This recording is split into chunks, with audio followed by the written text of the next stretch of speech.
In 13 days, they would all be dead. But tonight, as the February wind howls across the Texas prairie, carrying with it the scent of gunpowder and distant campfires, fewer than 200 souls stand watch on crumbling limestone walls, scanning the darkness for an enemy they know is coming. They are farmers and lawyers, adventurers and dreamers, men who left everything behind to chase a promise whispered across the American frontier: land, liberty, a fresh start in a place so wild and untamed that even the maps run out of names. Behind them, everything they know as civilization fades into memory. Before them stretches a landscape so vast it seems to swallow the very concept of borders, of nations, of the careful lines men draw and call destiny. And somewhere out there, beyond the mesquite and the creosote, beyond the rolling hills and the frozen rivers, an army of thousands is driven by a general who has sworn to take no prisoners, to show no mercy, to crush this rebellion so thoroughly that no one will ever dare challenge his authority again. This is 1836. This is Texas. And this is the story of the Alamo, not the myth you think you know, but something far more complex, far more human, far more real. A story of impossible courage and terrible choices, of men who became legends without meaning to, who found themselves trapped between empires at the edge of the world, facing a fate they could see coming but couldn't escape. Close your eyes now and let yourself sink into comfort. Let the tensions of your day begin to dissolve. We have time here, all the time we need, to understand how a forgotten Spanish mission became a fortress, how that fortress became a tomb, and how that tomb became a legend that would echo through centuries. This is a story worth taking slowly, worth savoring in the darkness, worth understanding in all its strange and compelling truth. Let's begin at the beginning, long before the battle, long before the blood, when the Alamo was something else entirely, a place of peace, built with gentle intentions, waiting patiently for history to find it. Long before it became a fortress, long before it became a symbol, the Alamo was something else entirely. In 1718, Spanish missionaries established Mission San Antonio de Valero, named for both the Duke of Valero and Saint Anthony of Padua. The mission's purpose was peaceful, almost gentle in its intention, to convert the local Coahuiltecan peoples to Christianity and to establish a foothold for Spanish civilization in the vast wilderness of northern New Spain. The missionaries, mostly Franciscans, built their compound with limestone quarried from the nearby hills. The stone was soft when first cut, easier to work with simple tools, but it hardened over time, growing stronger with exposure to the sun and wind.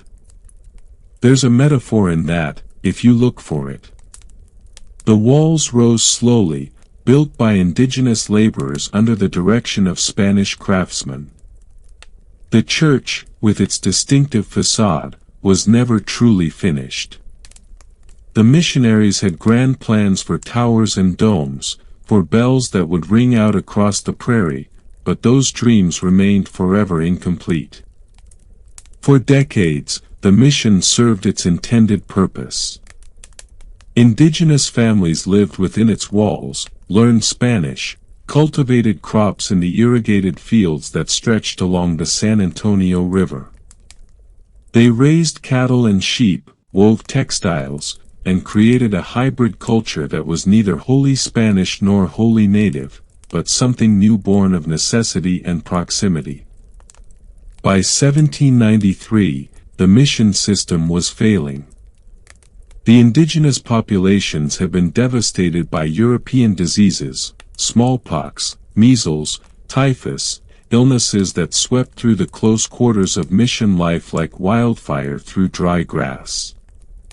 The Spanish government secularized the missions, and San Antonio de Valero was abandoned, its walls left to the mercy of weather and time. For decades it stood nearly empty, used occasionally as a barracks for Spanish cavalry soldiers.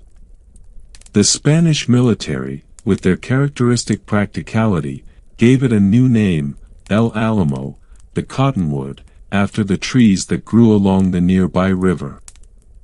It was an unremarkable name for an unremarkable outpost on the edge of an empire that was already beginning to crumble.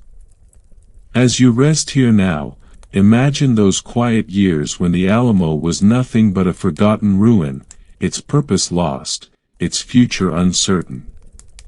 Sometimes the most momentous places begin in anonymity, waiting for history to find them. To understand what happened at the Alamo, we must first understand how Texas became a land caught between worlds. In the early 1820s, newly independent Mexico faced a problem that had plagued Spain before it. The vast northern territories were essentially empty, vulnerable to raids by Comanche and Apache warriors, impossible to govern or defend with Mexico's limited resources. Moses Austin, a Missouri banker ruined by the financial panic of 1819, proposed a solution that seemed mutually beneficial. He would bring American settlers to Texas, families who would develop the land, establish farms and towns, and serve as a buffer against native raids and potential American expansion. When Moses died before he could realize his dream, his son Stephen took up the mission with almost religious devotion. Stephen F. Austin was a careful, diplomatic man, fluent in Spanish, respectful of Mexican law and custom. He genuinely believed in the possibility of peaceful coexistence, of American settlers becoming loyal Mexican citizens. The Mexican government, under Emperor Agustin de Iturbide and later the Republican government that replaced him, granted Austin and other impresarios vast tracts of land to distribute to colonists. The Americans came by the thousands. They came with their families, their slaves, their Protestant Bibles and their plows. They came seeking cheap land and fresh starts, escaping debts and disappointments in the United States. Texas offered something the settled states no longer could, limitless possibility, land so abundant it seemed inexhaustible. But with each passing year, the differences between the Anglo settlers and the Mexican government deepened. The settlers spoke English, not Spanish. They practiced Protestantism in a Catholic nation. Most problematically, they brought slavery to a country that had abolished it in 1829. The Mexican government issued an exemption for Texas, but the tension remained, a fault line that would eventually crack open.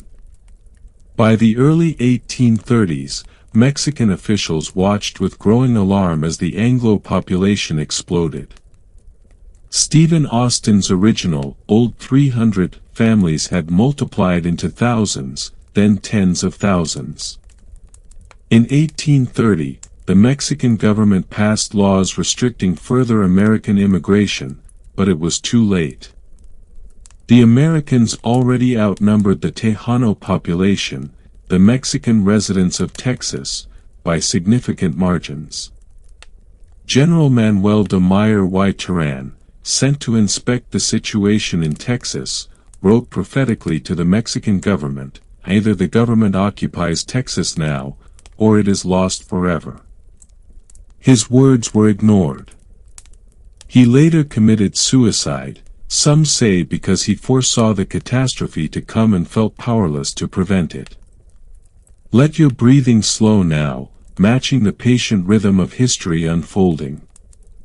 These forces moving through Texas, immigration, cultural clash, political ambition, they moved slowly at first, like water seeping through limestone, invisible until suddenly the structure collapses. While Texas filled with American settlers, Mexico itself was convulsing with political instability. Between 1821 and 1836, the Mexican presidency changed hands more than 30 times through coups, counter-coups, and brief constitutional interludes.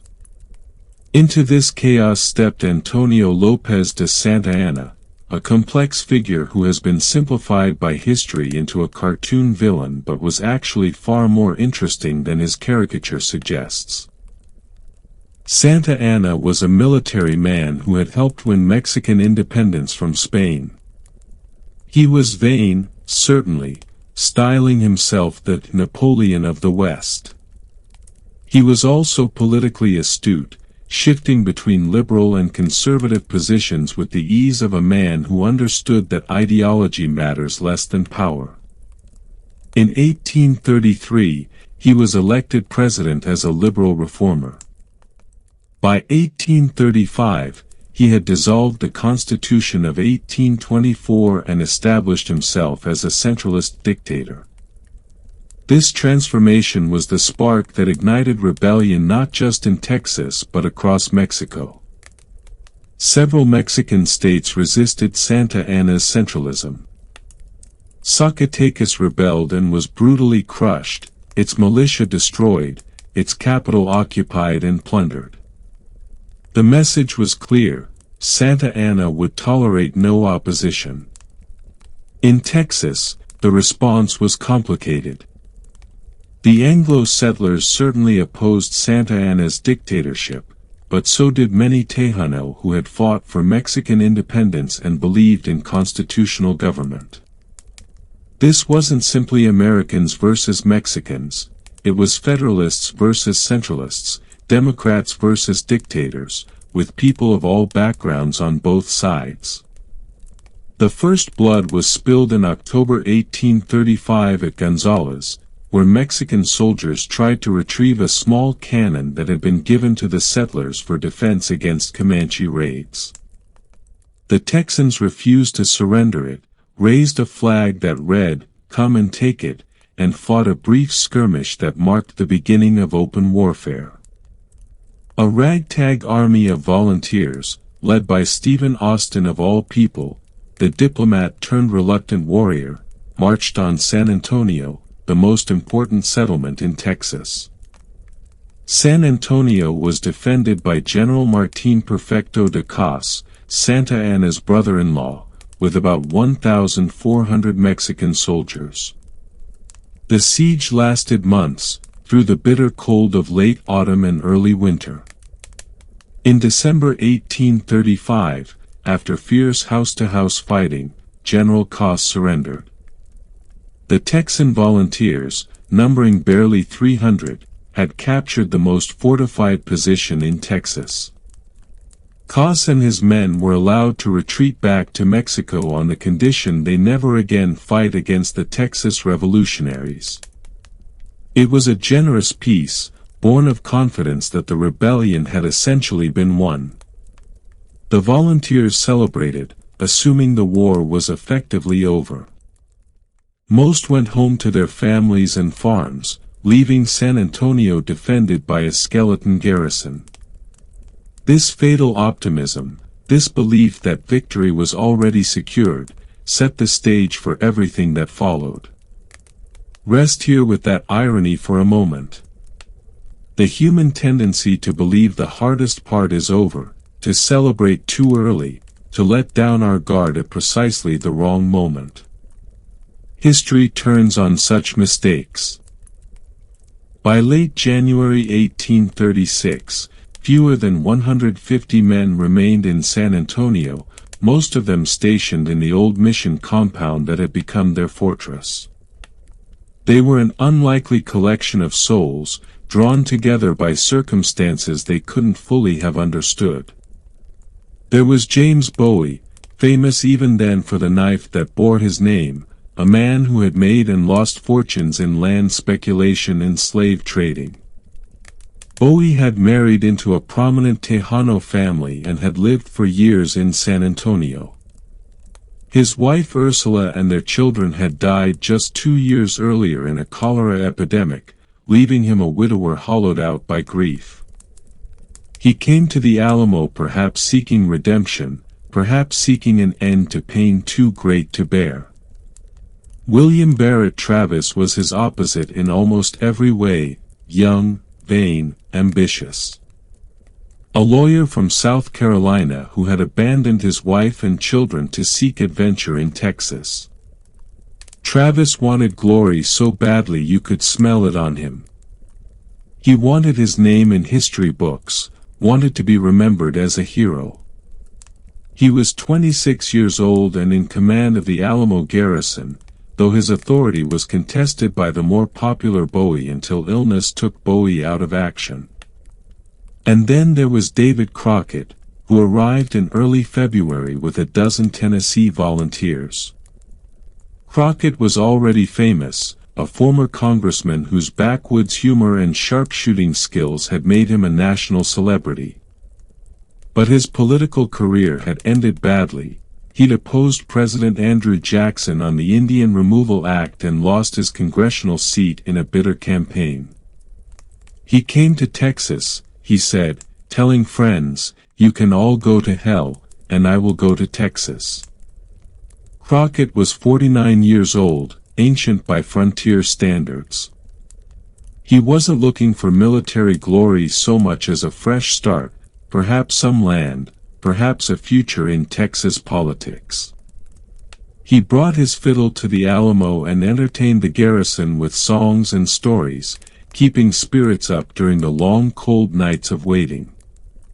The garrison was multinational, Americans yes, but also Tejano like Juan Seguin and his company of volunteers who fought for the Federalist cause, European immigrants including a Danish artilleryman and English soldiers of fortune. The youngest defender was probably 16, several men were in their 50s.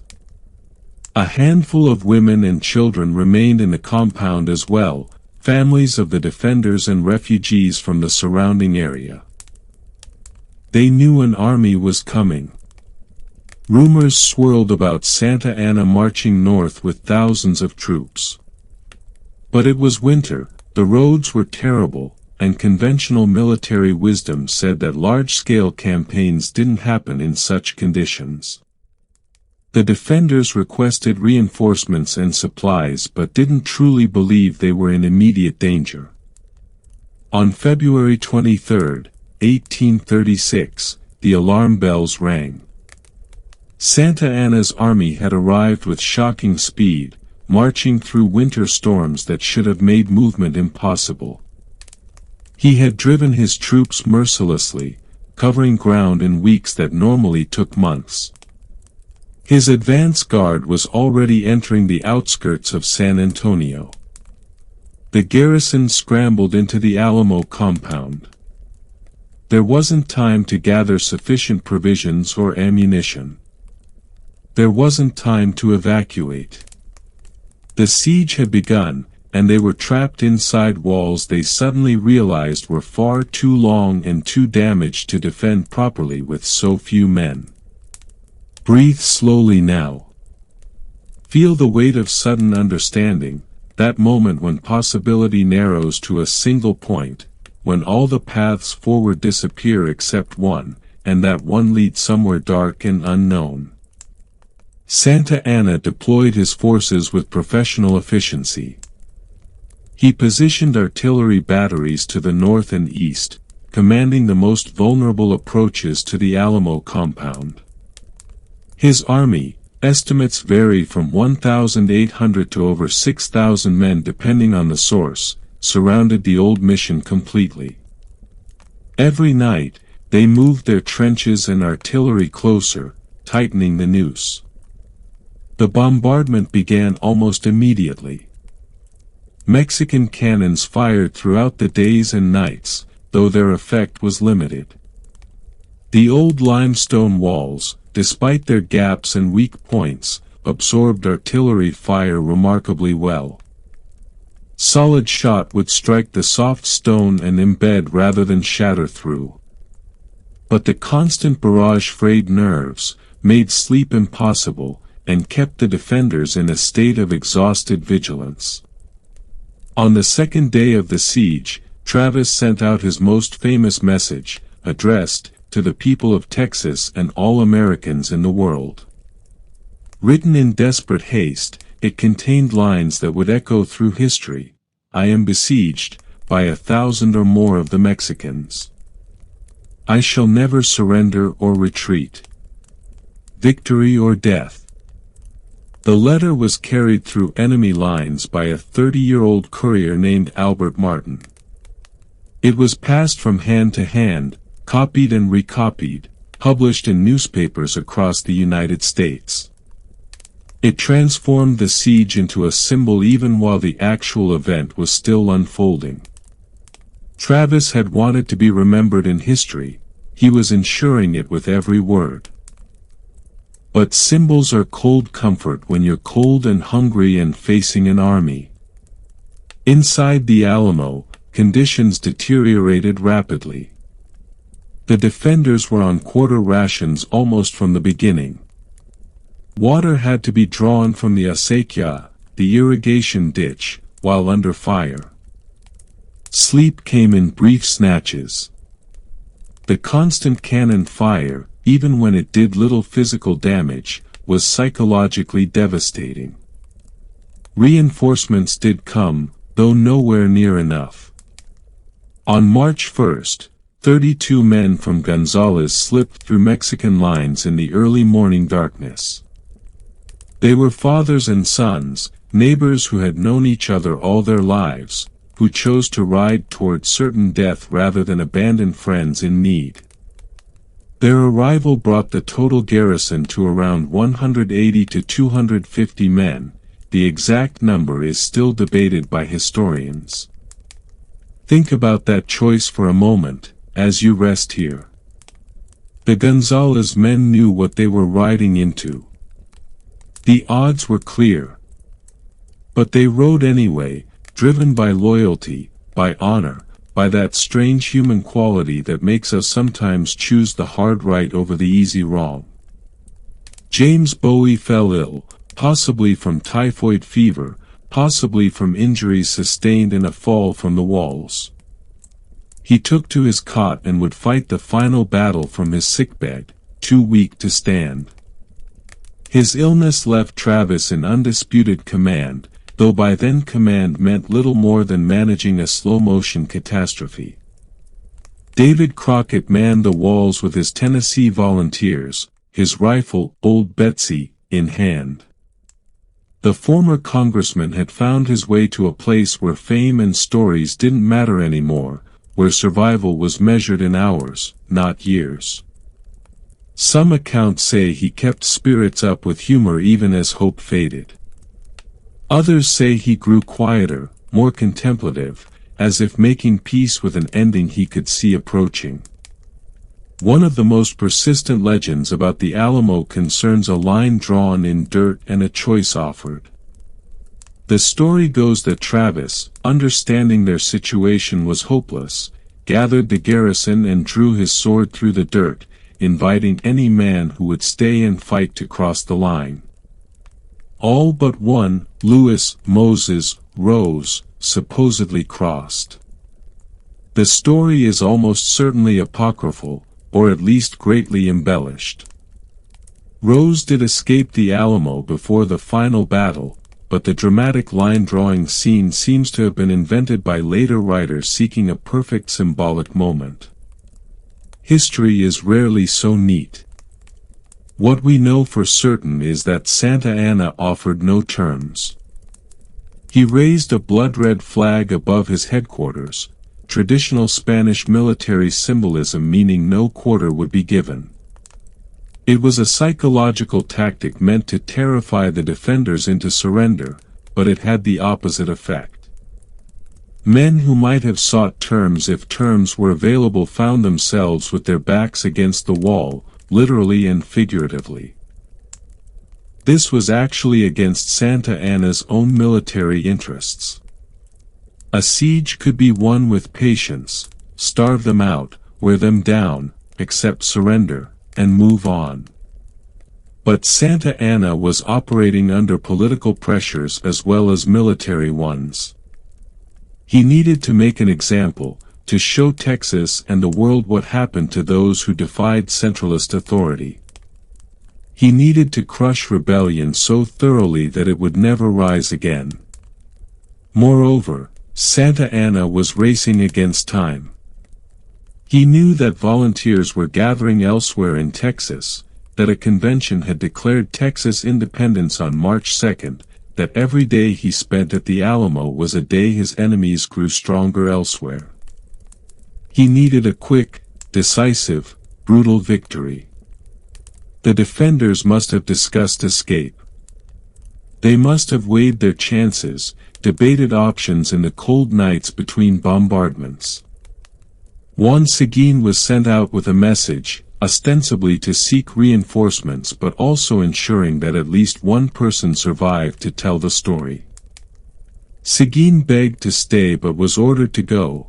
His knowledge of the region and his position as a Tejano leader made him too valuable to lose in a hopeless fight. But for most of the garrison, escape wasn't really an option. Where would they go? The Mexican army surrounded them. The nearest friendly forces were at Goliad, 90 miles away, also under siege. Their families, many of them, were in Texas, and running meant leaving them to Santa Anna's mercy. So they stayed. They repaired the walls where they could, positioned artillery, rationed ammunition and water, wrote letters home they probably knew would never be delivered. They waited for an attack they knew was coming and knew they couldn't survive. Let that settle over you now as you sink deeper into rest. The strange peace that sometimes comes with acceptance, when all the struggling is done and there's nothing left but to face what comes with whatever dignity and courage you can summon. Santa Anna held a council of war on March 4th. Some of his officers argued for continued siege. Within days, perhaps a week, the defenders would have no choice but to surrender or attempt a breakout. But Santa Anna overruled them. He wanted the Alamo taken by storm, wanted the example set. The assault would come before dawn on March 6th. His plan was sound. Four columns would attack from different directions simultaneously, north, south, east, and west, stretching the defenders impossibly thin. A reserve column would exploit any weakness. The attacks would come in darkness, when the defenders would be exhausted, their night vision impaired by watch fires, their aim uncertain. At approximately 5:30 a.m. on March 6, 1836, the Mexican army advanced in silence. No drums, no bugles, just thousands of men moving through pre-dawn darkness toward crumbling walls defended by fewer than 200 exhausted souls. The silence broke all at once. Bugles blared the Degelo, an ancient Moorish song that meant no quarter, no mercy, fight to the death. Artillery opened up. Mexican infantry surged forward with ladders and scaling equipment. The first assault was repulsed with devastating effect. The defenders' artillery, loaded with grape shot and scrap metal, cut swaths through the advancing columns. Rifles fired from the walls picked off officers and sergeants. Mexican soldiers fell in heaps at the base of the walls, the wounded trampled by those coming behind. But Santa Anna was ruthless with his own men. He ordered the musicians to continue playing, drove his troops forward with swords and pistols, shot deserters and cowards on the spot.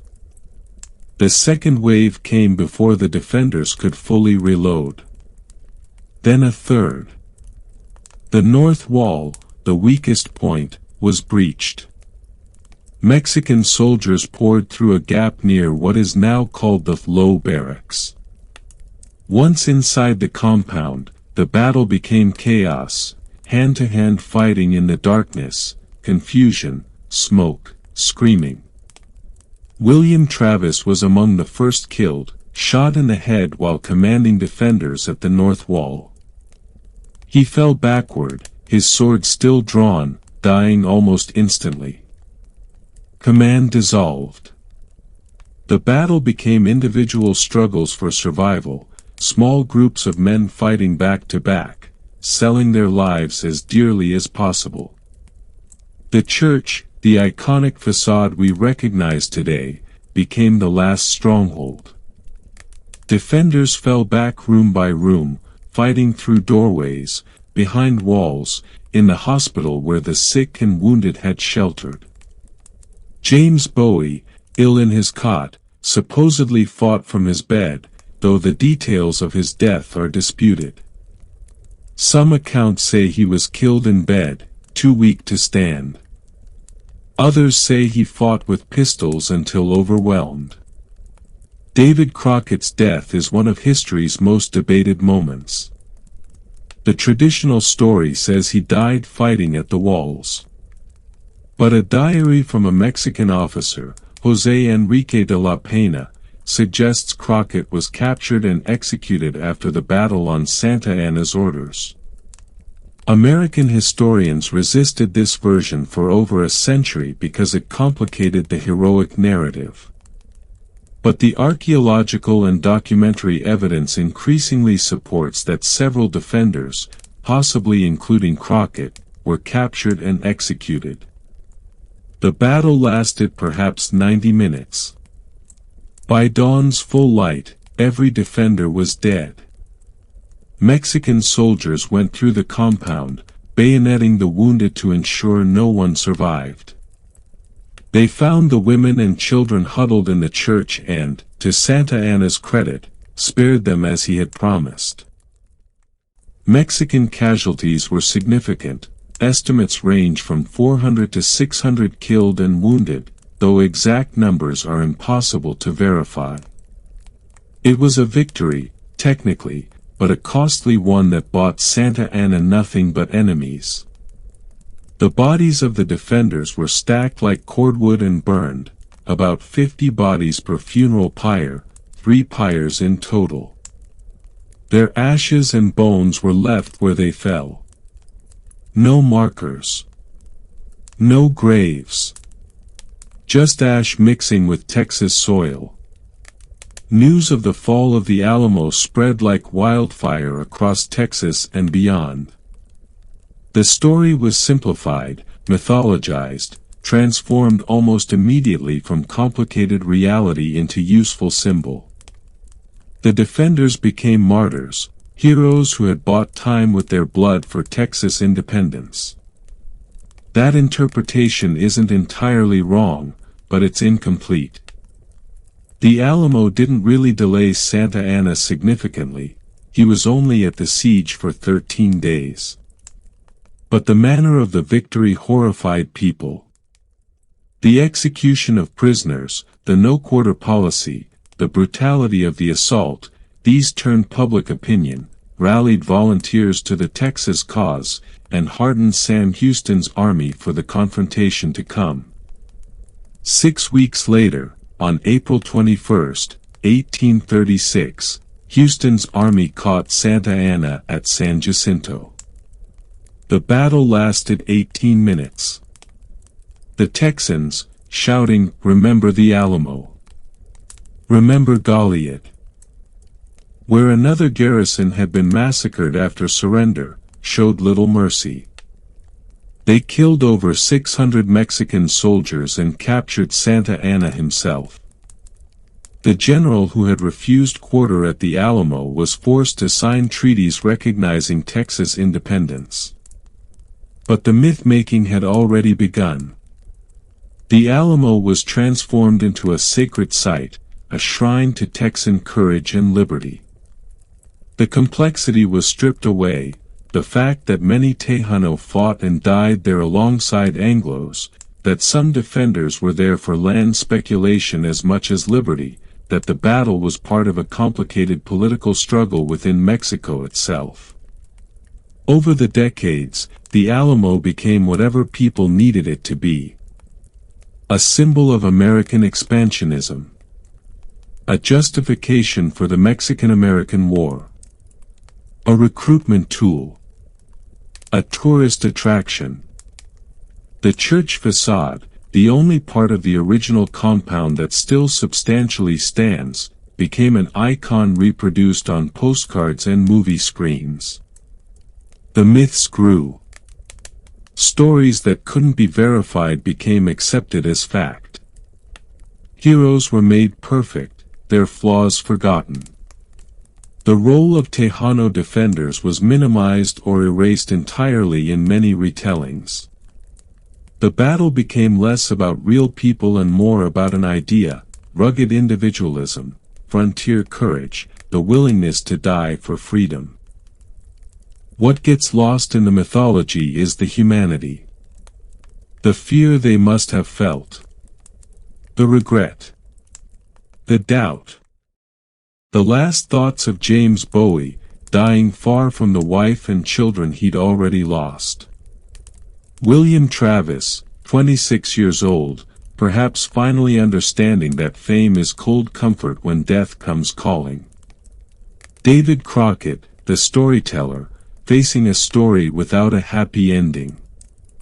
The Alamo's influence extended far beyond Texas.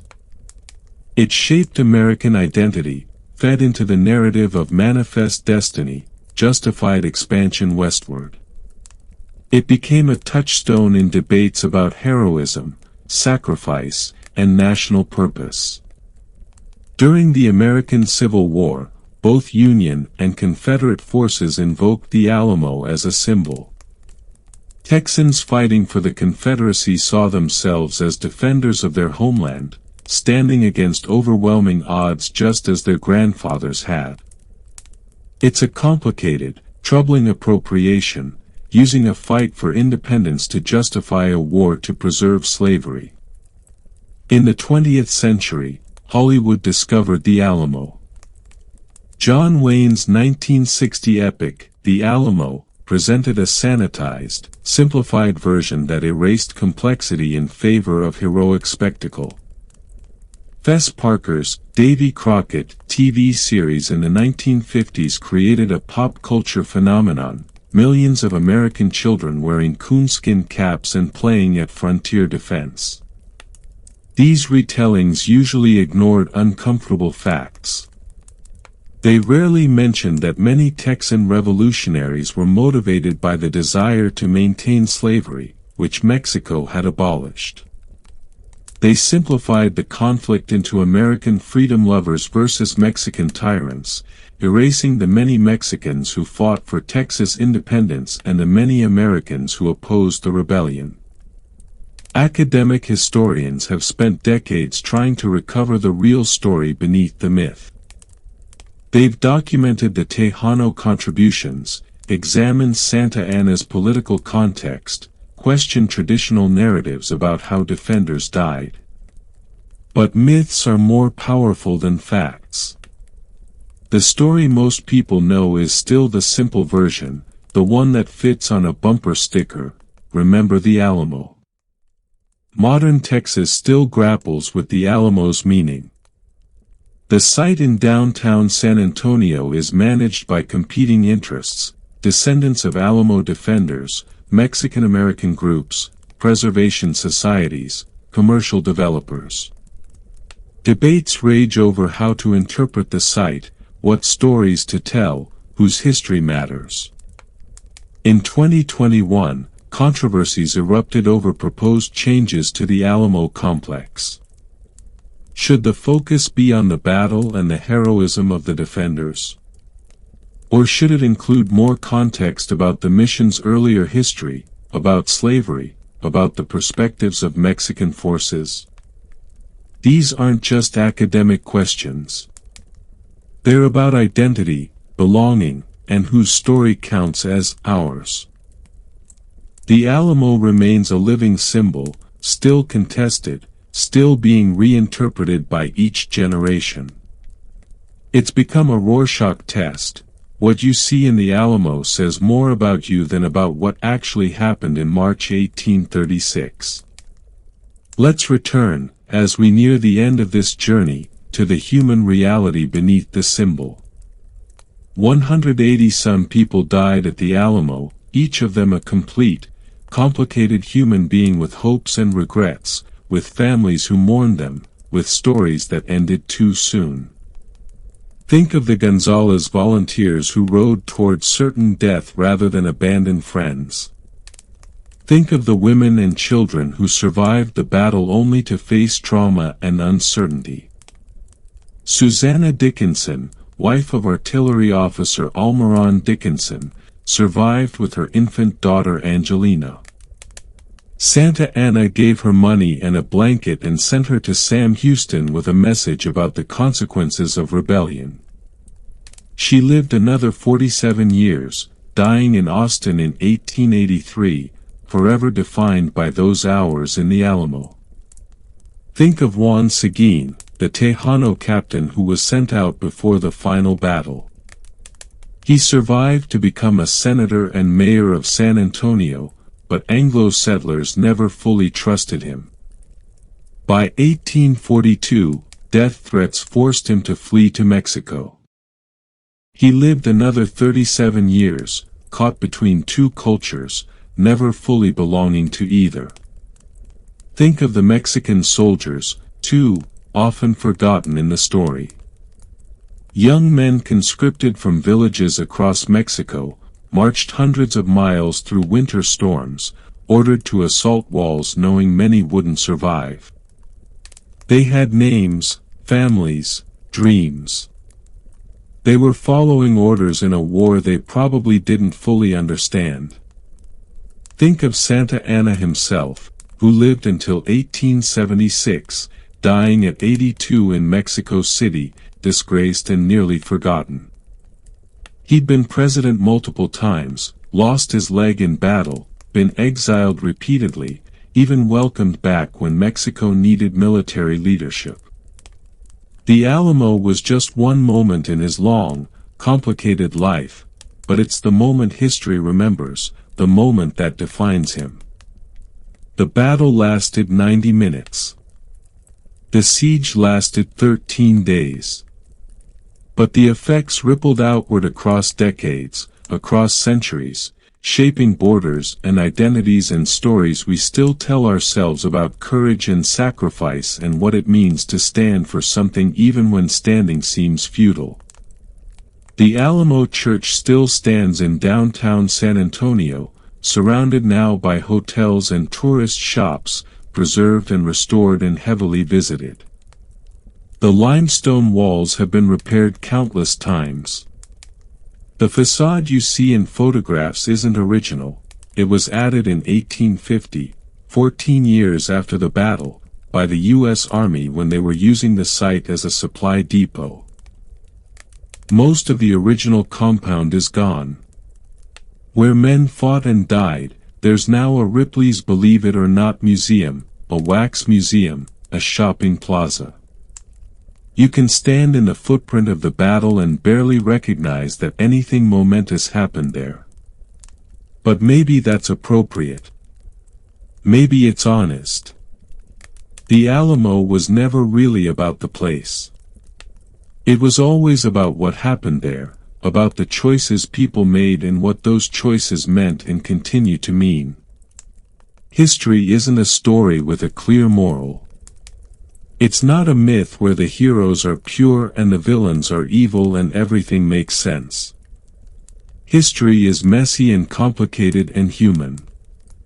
It's full of people doing brave things for complicated reasons, of good intentions leading to terrible outcomes, of symbols that mean different things to different people. The men who died at the Alamo weren't saints. They weren't purely motivated by noble ideals. They were flawed human beings in an impossible situation, trying to make choices that felt right with the information they had. Some were there for land. Some for adventure. Some for principle. Some because they didn't see any other option. But they were there. They stood. They died. And their deaths mattered, though perhaps not in the ways they imagined. Not because they were perfect heroes, but because they were human beings who faced something hard and didn't run. That's worth remembering, even as we question the myths, even as we complicate the narrative, even as we try to tell a fuller, more honest story. The courage was real. The fear was real. The sacrifice was real. And on quiet nights in San Antonio, when the tourists have gone and the city settles into darkness, you can stand by those limestone walls and feel the weight of it. All those lives, all those choices, all that hope and fear and determination, soaked into the stone. The Alamo isn't just about Texas, or America, or even about the particular conflict that destroyed it. It's about what happens when ordinary people are pushed to extraordinary moments. About how we face the impossible. About what we stand for when standing costs everything. As you rest now, as you drift toward sleep, let the story settle in your mind like dust after a storm. Not the myth, but the reality beneath it. Not the symbol, but the human truth. The Alamo was many things, but most of all, it was a place where people faced the hardest question we can face: what are you willing to die for? And gave their answer. The limestone remembers. The wind across the prairie remembers. And we remember, in our imperfect, constantly evolving way, trying to understand what happened there and what it means and why it still matters, nearly 200 years later, in a world those defenders never could have imagined. Rest now. The story is told. The history is honored, in all its complexity, in all its humanity. The Alamo stands, both the real place and the idea it represents, asking each generation what we would do, where we would stand, what we would defend if our moment came. Sleep well.